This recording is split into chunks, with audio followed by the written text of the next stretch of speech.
जो कई बार वृंदावन की दिशा की तरफ मुख करके प्रणाम करता है बार बार, वो एक दिन ऐसी पदवी को प्राप्त होता है कि सर्वलोक उसको नमस्कार करते हैं। लौकिक उन्नति और पारलौकिक उन्नति दोनों की प्राप्ति के लिए श्री वृंदावन को प्रणाम करना श्रीपाद करें बहुत बड़ा साधन है। आप जहां हो वृंदावन की दिशा की तरफ मुड़कर बार बार प्रणाम करो। कल था कि एक बार जो प्रणाम करेगा वो जगत बंधनी हो जाएगा। आज कह रहे हैं चाहे जिस दिशा में हो, बस वृंदावन की दिशा की तरफ मुख करो और बार बार प्रणाम करो। वृंदावन कृपा करेगा तो सर्वोन्नतमो, उत्तम से भी उत्तम आपकी उन्नति कर देगा।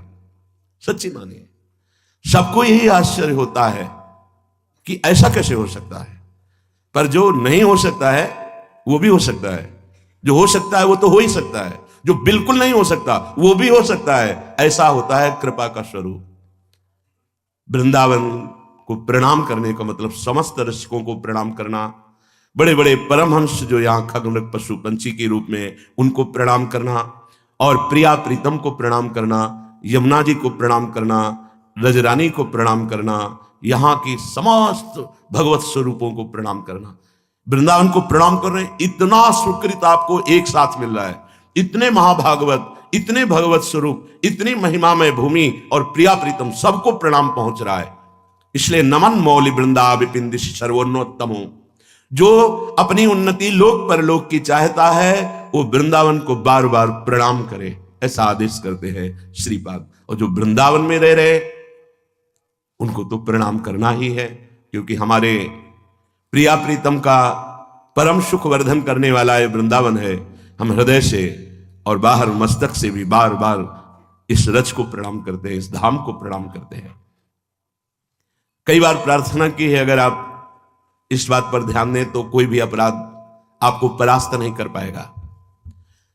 जब आप शयन करने जाएं तो शैया में चढ़ने के पहले वृंदावन को प्रणाम करें पंचांग, फिर हाथ जोड़कर आंख मूंद कर प्रिया प्रीतम का ध्यान करते हुए हे वृंदावन धाम, हे वृंदावन धाम के व्यक्त अव्यक्त महान प्रेमी जनों, हमारे शरीर से, मन से, वचन से, जान में या अनजान में कोई अपराध बन गया हो तो मुझे क्षमा करना। प्रभु मैं आपकी शरण में हूं, मुझे अपराधी से अपराध बनना स्वाभाविक है, हे नाथ क्षमा कीजिए। जब जगे तब पहले वृंदावन को प्रणाम करके प्रिया प्रीतम का ध्यान करते, हे प्रभु ये जीवन आपको समर्पित है, हमारी दिनचर्या, प्रत्येक क्रिया, प्रत्येक वृत्ति आपके श्री चरणों से जुड़ी हो, ऐसी मुझे सामर्थ्य देना। अपनी दिनचर्या में लग जाओ, चाहे धामवासी हो या धाम के बाहर हो।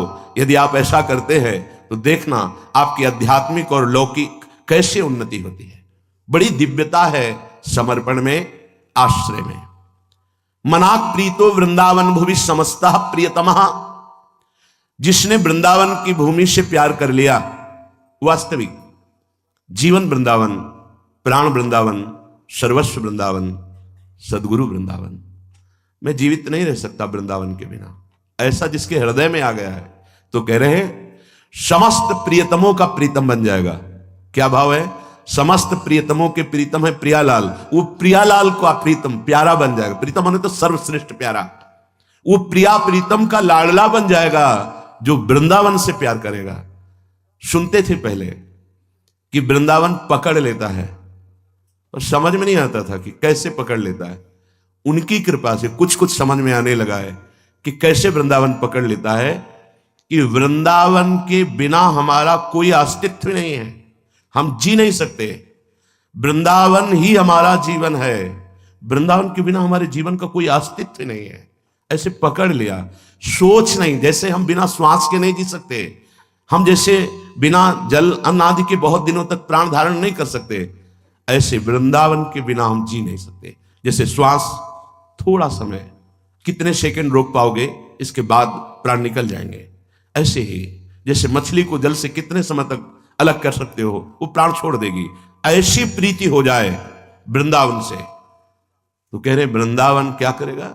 समस्त प्रियतमों का प्रीतम बना देगा। समस्त प्रीतमों के प्रीतम है श्यामा श्याम, मतलब श्यामा श्याम का वो प्यारा, ऐसा लाडला हो जाएगा कि जैसे भगवत रसिक जी कहते हैं, अगर एक पलक झपकने को भी मैं सेवा में हूं और नहीं देख पाए तो भगवत भगवत पुकारने लगते हैं। श्यामा श्याम कहाँ है भगवत रसिक जी? भगवत रसिक जी ने अपनी वाणी में लिखा कि अगर पलक झपकने के लिए भी इधर उधर सेवा में हो जाऊं तो पुकारने लगते, कहाँ है कहाँ है? क्यों? इतना प्यार प्रिया प्रीतम करने लगे हैं। ये वृंदावन की कृपा। ददात किंचिद वृंदावन तनुभृते सर्व भगवत स्वरूप। यदि वृंदावन में वास करने वाले की थोड़ी भी सेवा, ददात दान, जैसे वृंदावन अखंड वास कर रहा है, वस्त्र की सेवा कर दी, भोजन की सेवा कर दी, भगवान ने व्यवस्था करी है तो वास की सेवा कर दी। ये देखा जीवन में वृंदावन वास करना बहुत कठिन है। कल किसी ने प्रश्न किया कि आपका ये बहुत छोटा एकांतिक का स्थान, आप बड़ा क्यों नहीं बनवा लेते? आज जो तुम 25 बैठ के सुनते हो तो 25 लाख बाहर सुनते हैं, और सबकी बुद्धि में जो फर्क पड़ रहा है उसका कारण है अध्यात्म। केवल अध्यात्म कभी बिकता नहीं, जो बिकता है उसे अध्यात्म नहीं कहते। धैर्य पूर्वक चलना, ये जो साधकों की जीवन व्यवस्था में श्रीपाद कह रहे हैं, ददत किंचित वृंदावन, अगर थोड़ा भी कुछ है, तुम्हारे पास 4 रोटी की व्यवस्था है, 1 रोटी किसी वृंदावन वासी को पवा दो, ऐसी व्यवस्था। अगर आपको व्यवस्था है, सर्दी का समय है, 4 कंबल ले आए किसी ऐसे जो सो रहे फुटपाथ में, जिनके पास ओढ़ने के लिए नहीं, जिनकी व्यवस्था, किसी एक वृंदावन वासी की सेवा हो जाए तो बोले तनुभृते सर्व भगवत विभूतेर भागीशो भवति जगताम तद भृति परा। वृंदावन वास की व्यवस्था सीधे प्रियालाल की प्राप्ति। ये जीवन धन के लिए नहीं, प्रियाजू के लिए। हाँ, जब ये सब अपनी अपनी नौकरियां, अपने अपने व्यापार छोड़ करके भगवत मार्ग में आ रहे हैं तो मेरी महारानी जी उनकी व्यवस्था किसी को भी निमित्त बना करके ऐसे करती। यहां कभी ऐसी भावना नहीं है कि इतने लोग आते हैं ये कुछ दे। सच्ची जो हमारी सेवा में श्री जी की खड़े हैं उनको पहले से ऐसे पुष्ट कर दिया गया है, और इस जीवन को तो श्री जी ने पहले से ही आवे पे तपा करके, अब ये आकांक्षा थोड़ी है कि कोई दे। हम इसीलिए कभी आप सत्संग में दान धर्म की चर्चा नहीं सुनेंगे, सीधे अध्यात्म की चर्चा। अब ये श्लोक आया इसलिए इसकी व्याख्या कर रहे हैं। तुम्हारी जेब में क्या दम है? अखिल ब्रह्मांडों का स्वामी जिनके आगे माथा झुकाता है, हम उनके दास है, भी तुम्हारी तरफ देखे तो धिक्कार है हमारे जीवन को। फिर हम जाना ही क्या? फिर जाना क्या?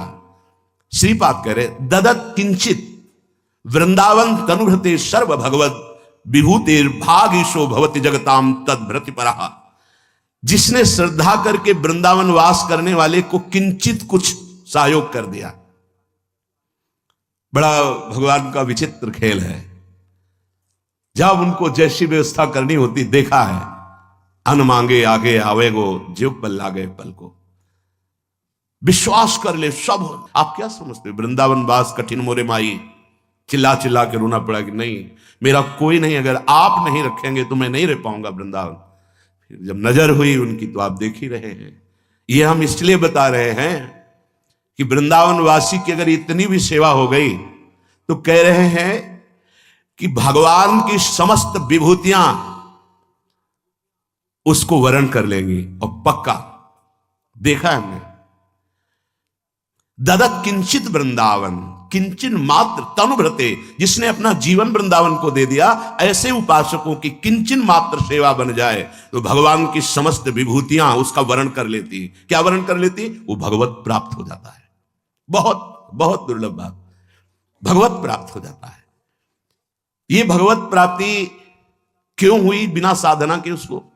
क्योंकि जो साधन कर रहे हैं वृंदावन में प्रिया प्रीतम की प्राप्ति के लिए, तो मोरे मन प्रभु से विश्वासा राम ते अधिक राम कर दासा।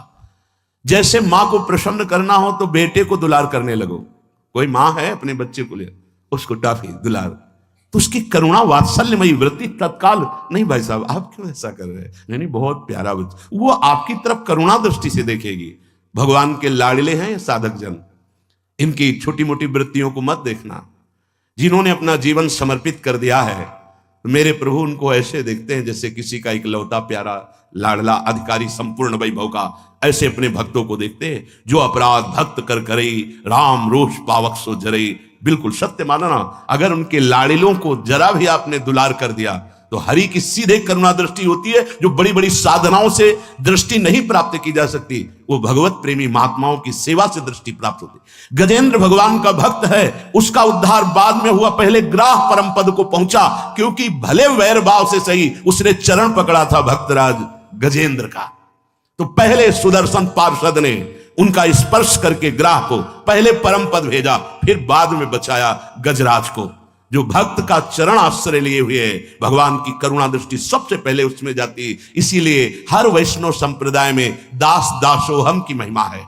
जो भगवान के भक्तों के चरणों की दासता स्वीकार कर ली, वो कैसा भी हो, भगवान उसे परम पद देते। अपने भक्तों से भी ज्यादा प्यार अपने भक्तों की भक्ति करने वाले से प्रभु करते। इसीलिए यहां कहा ददत किंचित वृंदावन तनु हृदय, जो वृंदावन को अपना शरीर दे चुके हैं, अर्थात अखंड वृंदावनवासी प्रिया प्रीतम के उपासी, ददत किंचित थोड़ा भी, ददत किंचित वृंदावन तनु हृदय, अगर थोड़ी भी सेवा की भावना की तो स्वयं भगवान के मार्ग के पथिक बन गए।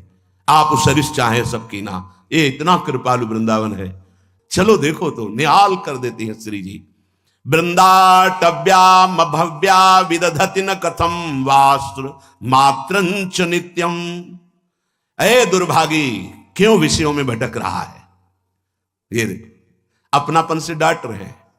यदि तुम परम पद चाहते हो तो वृंदावन आ जाओ। बहुत कठिन है परम पद, पर वृंदावन तुम्हें ऐसा संग प्रदान करेगा कि बहुत सरल हो जाएगा परम पद, बहुत सरल हो जाएगा। दुर्भागी व्यक्ति विषयों में फंसता है। अगर तुम्हें ऐसा लग रहा है कि मैं परम पद के योग्य नहीं हूं, तो बोले श्रीधाम वृंदावन आ जाओ, पक्का। आपको स्वाभाविक धाम की कृपा पर कभी संशय नहीं होना चाहिए। एक महाभागवत के द्वारा सुनाई हुई कथा करें कि एक बहुत बड़े ज्योतिषाचार्य जी अपने मित्र के साथ वृंदावन आए।